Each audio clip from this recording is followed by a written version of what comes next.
মাল্টিফ্যাবস লিমিটেডের উদ্যোগে কাশিমপুর স্কুল মাঠ। মাল্টিফ্যাবস লিমিটেডের উদ্যোগে আয়োজিত কাশিমপুর স্কুল মাঠ। মাল্টিফ্যাবস লিমিটেডের উদ্যোগে নবম বাৎসরিক তাফসিরুল কোরআন মাহফিলে জুমার রাত্রে। মাল্টিফ্যাবস লিমিটেডের উদ্যোগে নবম বাৎসরিক তাফসিরুল কোরআন মাহফিলে জুমার রাত্রে আমাদেরকে আল্লাহর বিশেষ কৃপায় সুস্থতার সাথে আসার বসার তৌফিক, যোগ্যতা, সুস্থতা, মন মানসিকতা, পরিবেশ পরিস্থিতি দান করেছেন। সে আল্লাহ রাব্বুল আলামিনের কাছে আমরা সর্বাগ্রে কৃতজ্ঞ হচ্ছি। আল্লাহর শেখানো বাক্যে সকলে করছি কালেমাতুশ শুকর। আল্লাহ রাব্বুল আলামিনের কৃতজ্ঞতায় উচ্চ কণ্ঠে বলিষ্ঠ আওয়াজে আলহামদুলিল্লাহ দরুদ এবং সালাম বর্ষিত হোক মানবতার মহান মুক্তির দূত আকায়ে নামদার তাজদারে মদিনা আপনার আমার প্রিয় রাসূল জনাবে মুহাম্মদুর রাসূলুল্লাহ সাল্লাল্লাহু আলাইহি ওয়াসাল্লামের প্রতি। আজকের এই মোবারক মাজলিসের সম্মানিত প্রধান অতিথি, বিশেষ করে আজকের মাহফিলের সম্মানিত সভাপতি, মাল্টিফ্যাবস লিমিটেডের ব্যবস্থাপনা পরিচালক ডক্টর মেজবাহ ফারুকী, তার থেকে বড় পরিচয় তিনি আমাদের দ্বীনি ভাই। আমরা এক দিল এক অন্তর নিয়ে ইসলামের জন্য কাজ করার জন্য চেষ্টা করি, এটা হচ্ছে তার সবচেয়ে বড় পরিচয়।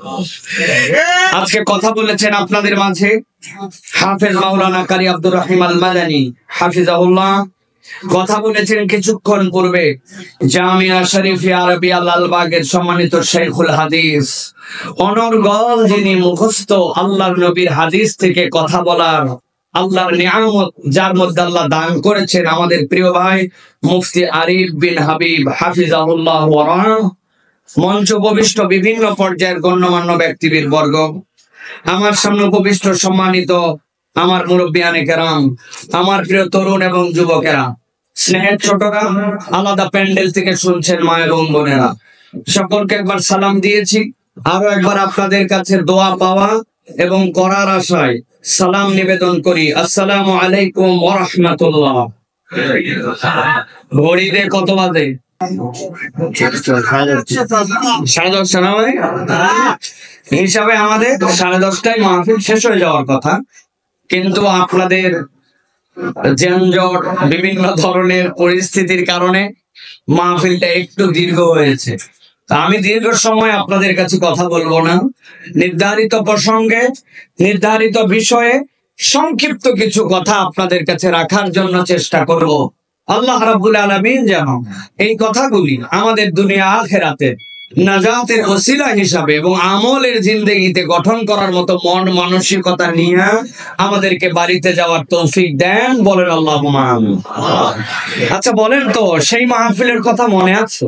যে মাহফিলে আমি কথা বলেছিলাম, আমার পরে একজন আলোচক কথা বলেছিলেন, তার নাম কি মনে আছে আপনাদের? কত ছোট ছিলাম না, কত বছর হয়ে গেল আপনাদের এই জায়গায় এসেছিলাম আমরা। এই মাহফিলটা তখন থেকেই পুরা দেশের আলোচনার কেন্দ্রবিন্দুতে আসছে, ঠিক না? আজকেও ভাইয়ের সাথে কথা হয়েছে। তা আল্লাহ যদি তৌফিকে রাখেন আর আপনাদের যদি ভালোবাসা থাকে আর আমাদের মেজবা ভাই যদি বলে, তো আগামীতে যদি এরকম আবার হয় যে আব্দুল্লাহ সাইফুল্লাহর পরে আজহারি কথা বলবে, কেমন হবে? রাজি আছেন আপনারা? ইনশাআল্লাহ আপনারা আস্থা রেখেন আল্লাহর প্রতি আর মেজবা ভাইয়ের প্রতি। মেজবা ভাইয়ের সাথে অনেক সুসম্পর্ক, ভাই বললে ভাই আসবে, কিন্তু এই জায়গাতে কেমনে জায়গা হবে? মাঠ বড় জায়গায় নিতে হবে, ঠিক না? যে জায়গায় অন্তত 5-7 লক্ষ লোক নির্বিঘ্নে কথা শুনতে পারবে। আমরা মাল্টিফ্যাবসের উদ্যোগে আগামীতে এরকম মাহফিল দেখতে চাই।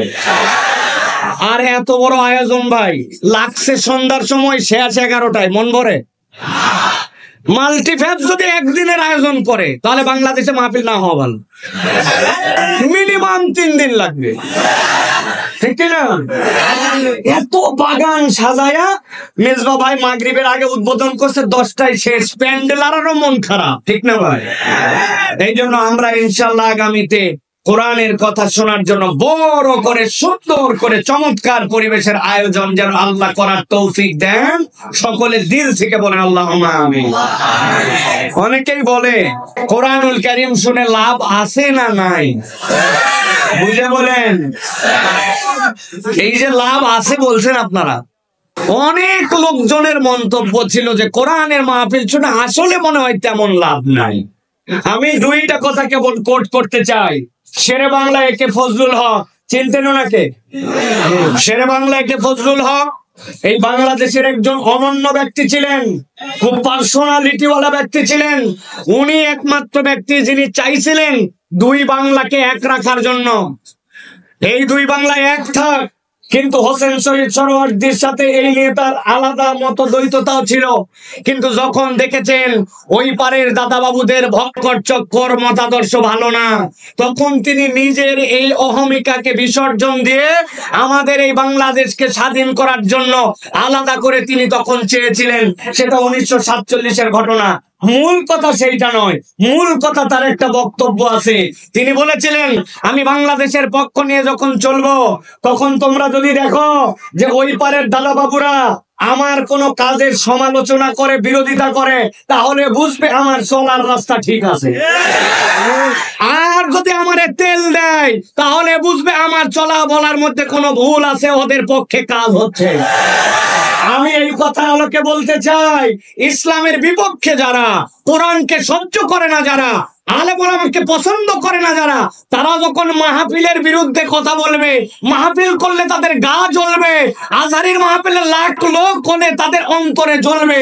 যতদিন জ্বলা থাকবে বুঝবেন ততদিন মাহফিল দ্বারা লাভ হয়।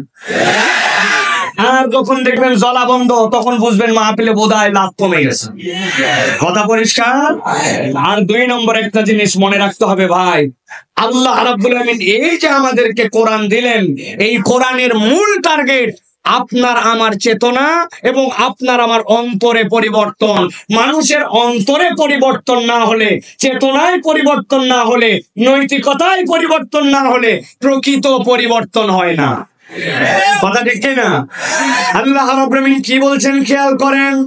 আল্লাহ রাব্বুল আমিন বলছেন, বাল নাকযিফু বিল হাক্কি আলাল বাতিল ফায়াতমাগু ফাইদা হুয়া যাহিক ওয়া লাকুমুল ওয়াইলু মিম্মা তাসিফুন। আমার রব্বুল আমিন বলছেন, এই দুনিয়ার মানুষ ভালো করে আগে বুঝে নাও, এই কোরআন, যেই কোরআন শোনার জন্য আসলে, যে ঈমান তুমি গ্রহণ করলে, যে ইসলামকে পছন্দ করলে, এইটার মূল কাজ কি তুমি জানো নাকি? হাজার হাজার মানুষ আপনারা এসেছেন, লক্ষ লক্ষ টাকা খরচ করে আয়োজন হয়েছে, শীতের কুয়াশা মাথার উপরে পড়তেছে, নিচে আপনার ঠান্ডা, আপনি যেই জায়গায় আসলেন, আল্লাহ বলছেন মূল পরিবর্তনটা কোথায় হবে তুমি জানো নাকি? আল্লাহ বলছেন, বাল নাকযিফু বিল হাক্কি আলাল বাতিল, এই হক, এই ঈমান, এই ইসলাম, সে আঘাত করবে কোন জায়গায়? বাতিলের উপরে।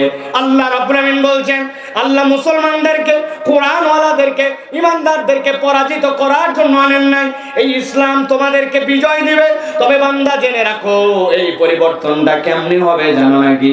আল্লাহ বলছেন, ফায়াতমাগু ফাইদা হুয়া যাহিক, এই কোরআনের মূল পরিবর্তন হচ্ছে কোরআন আঘাত করবে চেতনায়, কোরআন আঘাত করবে দিমাগে, কোরআন আঘাত করবে তার নিজের নৈতিকতায়। কেননা বাহ্যিক যত পরিবর্তন হোক না কেন, যদি চেতনায় আর নৈতিকতায় পরিবর্তন না হয়, মানুষের প্রকৃত পরিবর্তন হওয়া সম্ভব নয়। ঠিক না?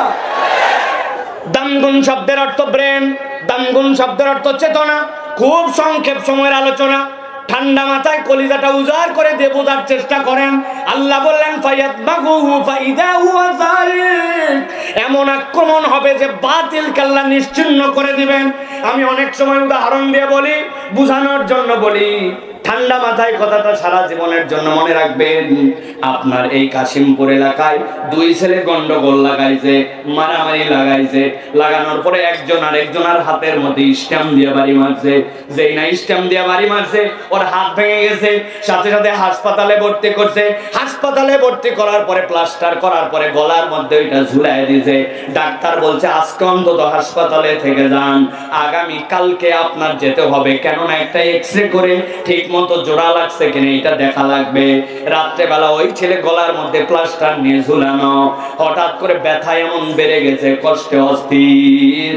এমন সময় ডাক্তার একটা পেন নাশক ইঞ্জেকশন দিয়েছে, দেওয়ার পরে ওই ছেলের যখন একটু ব্যথা কমে গেছে, হাসপাতালের বেডে শুয়ে শুয়ে গলার মধ্যে বান্ধা হাত, আর চিন্তা করতেছে একবার খালি কাশেমপুরে আমি ব্যাক করে যাই, যেই বেটা আমার এক হাত ভাঙছে, আল্লাহ বাঁচালে ওর 2 হাত। ভালো করে বুঝে থাকলে বলেন, হাসপাতালে শুয়ে শুয়ে এরকম চিন্তা করতে পারবে কিনা? আরেকটা গন্ডগোল লাগার পরে পা ভাঙছে, পা ভাঙার পরে বলছে গাজীপুরে হবে না, ঢাকাতে নিয়ে চলে গেছে। যাওয়ার পরে ভর্তি করছে রে পঙ্গু হাসপাতালে, 10 ইঞ্চি 2টা ইট বেঁধে পায়ের মধ্যে ঝুলায় রাখছে। রাত্রেবেলা পায়ের ব্যথায় চিৎকার করে, ডাক্তার ইঞ্জেকশন দিয়েছে, দেওয়ার পরে হাসপাতালে পঙ্গুতে শুয়ে শুয়ে ভাবতেছি একবার খালি আমার পাটা ঠিক হোক, আর একবার কাশিমপুরে আমি ব্যাক করি, আল্লাহ যদি বাঁচায় রাখে যেটা আমার পা ভাঙছে ওইটার এক পা, ওর বাপের এক পা, ওর ভাইয়ের এক পা যদি না ভাঙি তো আমি ঢাকার পোলা না। কথা বুঝে থাকলে বলেন এই চিন্তা করতে পারবে কিনা? ভালো করে বোঝেন। আরেকটা গন্ডগোল লাগছে, লাগার পরে গন্ডগোল হতে হতে হাতের মধ্যে লাঠি ছিল, মাথার মধ্যে একটা বাড়ি মেরে দিছে। যেই না মাথার মধ্যে বাড়ি মারছে ওই লোক অজ্ঞান হয়ে গেছে। অজ্ঞান হওয়ার পরে এরপরে তার হাতও ভাঙছে, পাও ভাঙছে। হাসপাতালে ভর্তি করার পরে হাতও প্লাস্টার করছে, পাও করছে, কিন্তু এখন পর্যন্ত জ্ঞান ফিরে নাই। গাজীপুরের মুসলমান বুদ্ধি কাটায় বলেন, যেই লোক কোমার মধ্যে চলে গেছে, যার চেতনা নাই, ও কার হাত ভাঙবে আর কার পা ভাঙবে এইটা চিন্তা করার মতো ক্ষমতা আছে। আমার আল্লাহ রাব্বুল আলামিন বলছেন, বাল নাকযিবু বিল হাক্কি আলাল বাতিল ফায়াদমাগু ফাইদা হুয়া সাইক ওয়া লাকুমুল ওয়াইলু মিম্মা তাসিফুন।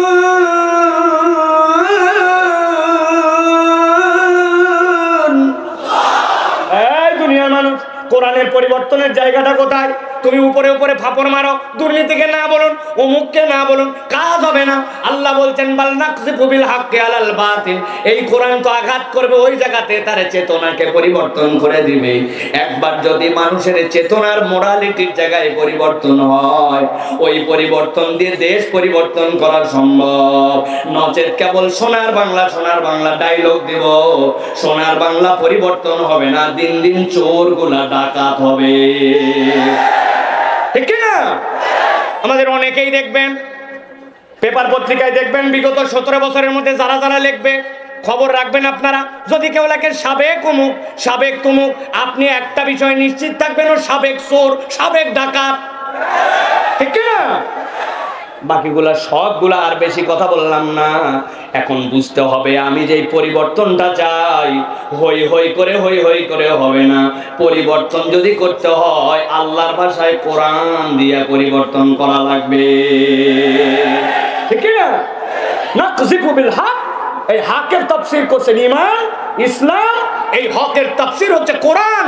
অথবা আপনার চেতনায় যদি কোরআন দিয়ে পরিবর্তন না হয়, আপনি যত পরিবর্তন করতে চান একটাও এইগুলা প্রপারলি কাজ করবে না। ঠিক না? কথা কার? আমরা এটা প্রমাণ দেখেছি, আমি অনেক জায়গায় বলেছি। দুর্নীতিকে না বলুন, এইটার জন্য ব্যানার করতে হবে, ফেস্টুন করতে হবে, স্টিকার লাগাতে হবে, পেপার পত্রিকায় বিজ্ঞাপন দিতে হবে, টিভিতে আলাদা বিজ্ঞাপন চালাতে হবে। কি জন্য? দুর্নীতিকে না বলুন। বাজেট কত? 10 কোটি। এখন যেই 10 কোটি টাকা দুর্নীতিকে না বলুন এর বাজেট হয়েছে 8.5 কোটি টাকা খাইয়ে ফেলাইছে। তো দুর্নীতিকে না বলুনই যদি আপনার অবস্থা খারাপ হয়, তাহলে অবস্থাটা আসলে কি বুঝছেন আপনি প্রিয় ভাইয়েরা? আপনি মনে করছেন যে আপনি বিরাট বড় সিসিটিভি লাগাবেন, লাগায় বিরাট কাম করে ফেলছেন। জি না, সিসিটিভির অভিজ্ঞতা আমার আছে। 5-7 বছর আগে আমার পাসপোর্ট রিনিউ করার জন্য গেছি, 6 মাসের নিচে মেয়াদ না থাকলে ভিসা লাগায় না। আমার এমার্জেন্সি পাসপোর্ট রিনিউ করা দরকার। আমার একজন বলছে, হুজুর যাচ্ছেন পকেটে কিছু মাল পানি নিয়ে যান, ফিরি কাজ হয় না। আমি প্রস্তুতি নিয়ে গেছি, যাওয়ার পরে দোতলায় অফিস ঘুরে অনেকক্ষণ ঘুরায়, টাকাও চায় না, কাজও করে না। অনেকক্ষণ পরে বলছে নিচে চলেন। দোতলার থেকে যখন নিচতলায় আমাকে নিয়ে আসতেছে, এই যে দোতলার থেকে নিচতলা আসার সময় এক সিঁড়ি, এরপরে ল্যান্ডিং, তারপরে আরেকটা সিঁড়ি থাকে। ওই একতলার এক ধাপ সিঁড়ি পার করে ল্যান্ডিং এর ওখানে এসে বলতেছে, হুজুর কিছু দেন। আমি বললাম ব্যাক কল দেওয়ার জন্য কখন থেকে রেডি হয়ে আছে, তুমি দোতলায় না নিয়ে এই জায়গায় এনে নিচ্ছ কেন? বলে হুজুর এই বিল্ডিংটি সিসি ক্যামেরা নিয়ন্ত্রিত, তবে আমরা মনিটরে চেক করে দেখছি এই জায়গাটা ধরে না। তাহলে দুর্নীতিকে না বলুন, আর সিসি ক্যামেরা দিয়ে কাম হবে?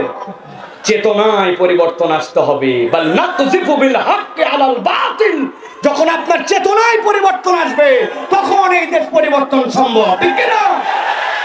তাছাড়া এইটা ডাকাত হইছে, আরো বড় চোরের খনি তৈরি হবে। বহুত লোকজন খাইছে অনেকদিন, অনেকে খাইতে পারে না, উসখুস করতেছে।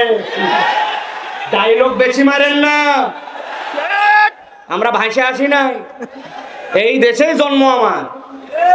মেজবা ভাই এখানে বড় হয়েছে, সব জানে। ওই গার্মেন্টস এক্সেসরিজ আনার থেকে শুরু করে বাইরে হওয়া পর্যন্ত কতগুলো স্তর পার করতে হয়, আর কত মাল পানি খরচ করতে হয় বলে না, কিন্তু আমরা জানি। প্রিয় ভাইয়েরা, তাহলে আমরা কোরআনুল কারীম থেকে কিছু কথা শুনতে চাই। রাজি আছেন ইনশাআল্লাহ?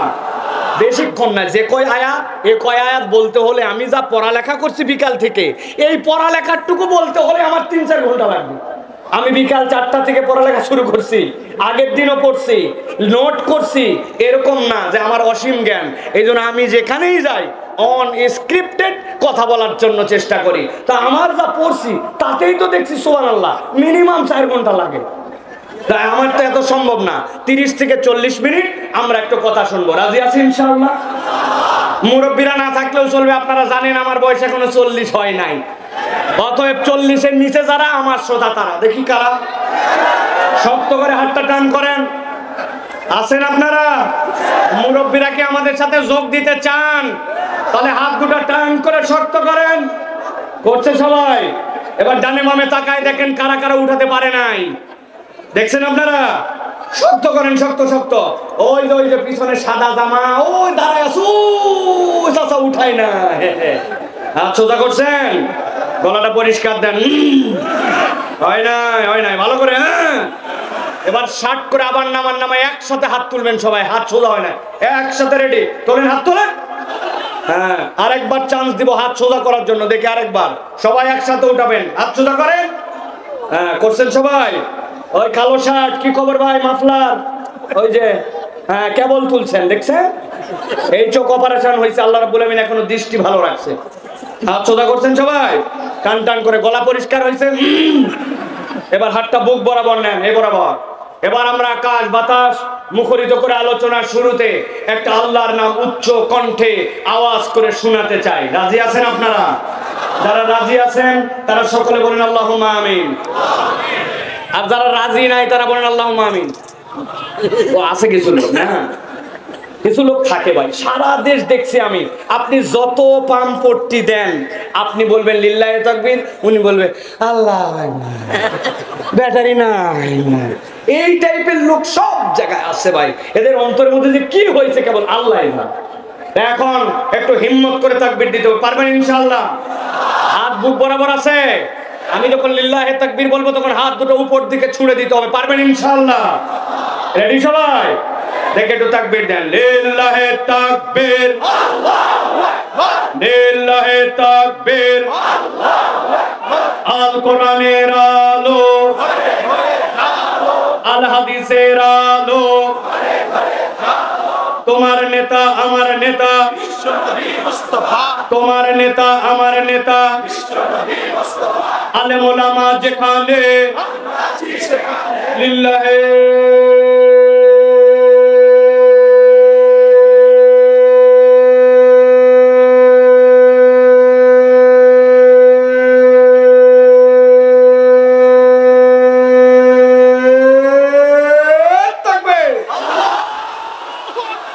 আলহামদুলিল্লাহ। হাত নামান। শয়তান আছে আর কোনাবাড়ি পার, ঠিক না? আল্লাহু আকবারের স্লোগান শয়তান পছন্দ করতে পারে না। এই জন্য আল্লাহু আকবারের স্লোগান যাদের পছন্দ হয় না, বুঝবেন এরা শয়তানের খালাতো মামাতো ফুফাতো ভাই। আল্লাহু আকবারের স্লোগানের সাথে যাদের সম্পর্ক নাই, তাদের সাথে বাংলার মুসলমানের কোনো সম্পর্ক নাই। রাজি তো প্রিয় ভাইরা? চলেন তাহলে এবার আমরা সরাসরি কোরআনুল কারীমের মধ্যে প্রবেশ করব। আয়াত বাই আয়াত জাস্ট একটু করে অনুবাদ আর অল্প একটুখানি কিছু কথা এখান থেকে আমরা শুনে যাওয়ার জন্য চেষ্টা করব। আর দেরি না করে বিতাড়িত শয়তান থেকে আশ্রয় প্রার্থনা করে দাঁড়ায় বসে জায়গা পাইছেন পান নাই দূরে কাছে যে যেখানে সকলে একসাথে পড়েন আউযু বিল্লাহি মিনাশ শাইতানির রাজিম বিসমিল্লাহির রাহমানির রাহিম ওয়া ইয়াকুলুনা মাতা হাযাল ওয়া'দু ইন কুনতুম সাদিকিন মা ইয়ানজুরুনা ইল্লা সাইহাতান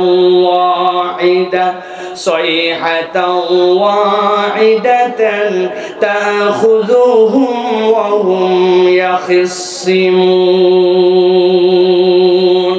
আল্লাহ রাব্বুল আমিন বলছেন, ও আমার হাবিব, আপনি যখন দ্বীনের দাওয়াত নিয়ে মক্কার কাফের মুশরিকদের কাছে গেলেন, আপনি যখন দ্বীনের কথা তাদেরকে বুঝালেন, ঈমানদারদের মধ্যে থেকে আল্লাহ যাদের অন্তরে হেদায়েত দিয়ে দিলেন, ওই মানুষগুলা দ্বীনের দিকে চলে আসলো।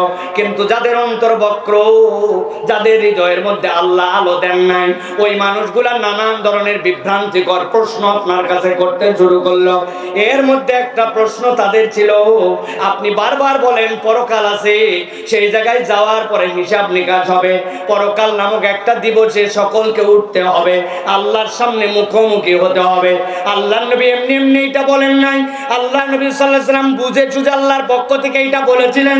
কেননা যদি পরকাল না থাকে, দুনিয়ার কোনো মানুষ প্রপারলি যেরকম তার প্রাপ্তিটা পায় না, সেরকম দুনিয়ার মানুষের যদি কোনো শাস্তিও হয়, তাহলে ওই শাস্তিটাও দুনিয়ার বুকে মানুষ প্রপারলি পায় না। কথাটা বোঝেন নাই, ঠান্ডা মাথায় বোঝেন। দুনিয়ার বুকে কোনো একটা মানুষ তিনটা মানুষকে হত্যা করে ফেলেছে, একজনের ফুপা, একজনের খালু আর একজনের বাবা। এক ব্যক্তি তিন মানুষকে হত্যা করার পরে বিচার হয়েছে। বিচার হওয়ার পরে যিনি দায়িত্বে ছিলেন তিনি সঠিকভাবে তদন্ত রিপোর্ট করেছেন, যিনি বিচারক ছিলেন তিনি সঠিক বিচার করেছেন, তার হত্যার জন্য ঘোষণা হয়ে গেছে। যেই না ওই ব্যক্তিকে কোনো একদিন রাত্রে 12টা 1 মিনিটে ফাঁসি দেওয়া হয়েছে, এই খবর শোনার পরে যেই লোকের বাপ মারছিল ওই লোক খবর পায় লাফ দিয়ে উঠে বলছে, আমি আমার বাপ হত্যার বিচার পেয়ে গেছি। এখন যার ফুপা মারা গেছে আর খালু মারা গেছে, ওই দুইজন খবর পাইছে, পাওয়ার পরে বলছে কি রে মারলো এই লোক তিনজন, আর ওই লোক বলার বাপের হত্যার বিচার পাইছে। বিচারকের কাছে যাওয়া কঠিন, কোন কৌশলে যদি বিচারকের কাছে যেও পড়ে, যাওয়ার পরে যদি বলে বিচারক তিনজন লোককে মেরেছিল, আপনি তাকে হত্যার রায় দিয়েছেন, খুব ভালো কথা, কিন্তু যেই লোকের বাপ মারা গিয়েছিল ওই লোকের দ্বারা ওই লোক বলছে ন্যায় বিচার পাইছে, তাহলে আমার খালু আর ফুপার কি হলো, আপনি একটু বিচার করে দেন।